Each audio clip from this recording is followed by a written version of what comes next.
খুব কম সময়ের মধ্যে কোনো প্ল্যান ছাড়াই চলে গেলাম ঢাকা টু কক্সবাজার। কিভাবে গেলাম, কোন বাসে গেলাম, কোন হোটেলে উঠলাম, তা নিয়ে থাকছে আজকের ছোট্ট ভিডিওটা। হে এভরিওয়ান, ইটস মি মৃত্তিকা, welcome back to my blog. এইবারের কক্সবাজারের ট্যুরটা হচ্ছে কোনো প্ল্যান ছাড়াই, হঠাৎ করেই প্ল্যান হলো কক্সবাজার যাব। আমরা এবার কক্সবাজার যাচ্ছি 4 জন, আমার হাজবেন্ডের বন্ধু, তার ওয়াইফ আর আমরা বাসে উঠেছিলাম চিটাং রোড থেকে। আমাদের বাসটা ছিল ট্রুডেট ট্রাভেলস। খুব কম সময়ের মধ্যে টিকিট কাটা, ব্যাগ প্যাকিং সব মিলিয়ে হজবড় অবস্থা ছিল। আমরা স্লিপার কোচ নিয়েছিলাম। আমাদের বাস ভাড়া জন প্রতি 1600 টাকা করেছিল। লং জার্নিতে আমরা কেউই তেমন খেতে পারি না। 20 মিনিটের জন্য কুমিল্লাতে যাত্রা বিরতি নিয়েছিল, তখনই আমরা কিছু নাস্তা করে নিলাম। বাইরে ওই দিন প্রচুর ঠান্ডা ছিল, তখন পুরোই ঘুমে। এই রাত্রের জার্নিটা ভালো লাগে একমাত্র পুরা ঘুমিয়ে যাওয়া যায় তার জন্যই। এই তো সকাল হয়ে গেল, কুয়াশার জন্য বাইরে কিছু দেখা যাচ্ছিল না। আমরা কক্সবাজারে প্রায় কাছাকাছি চলে এসেছি।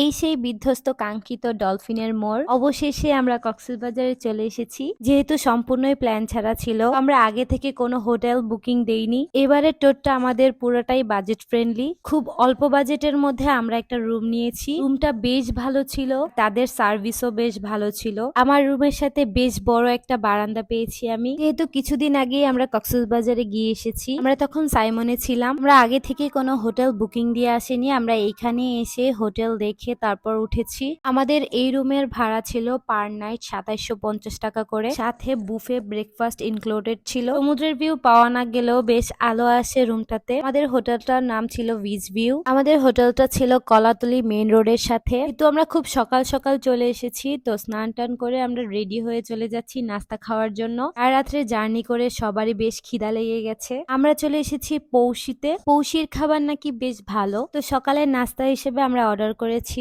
সবজি, নান, রুটি আর ডিম ভাজি। তাদের সবজিটা এত মজা আর ডিম ভাজিটাও খেতে বেশ ভালো লাগছিল। সারা রাত্র জার্নি করে যখন এমন একটা নাস্তা পাওয়া যায় তাহলে আর কি বা লাগে। আপনারা গেলে মাস্ট ট্রাই করবেন তাদের খাবার। তারপর নিয়ে নিয়েছিলাম কাস্টার্ড আর চা। কাস্টার্ডটা অনেক মজা ছিল আর চাটা তো কোনো কথাই হবে না।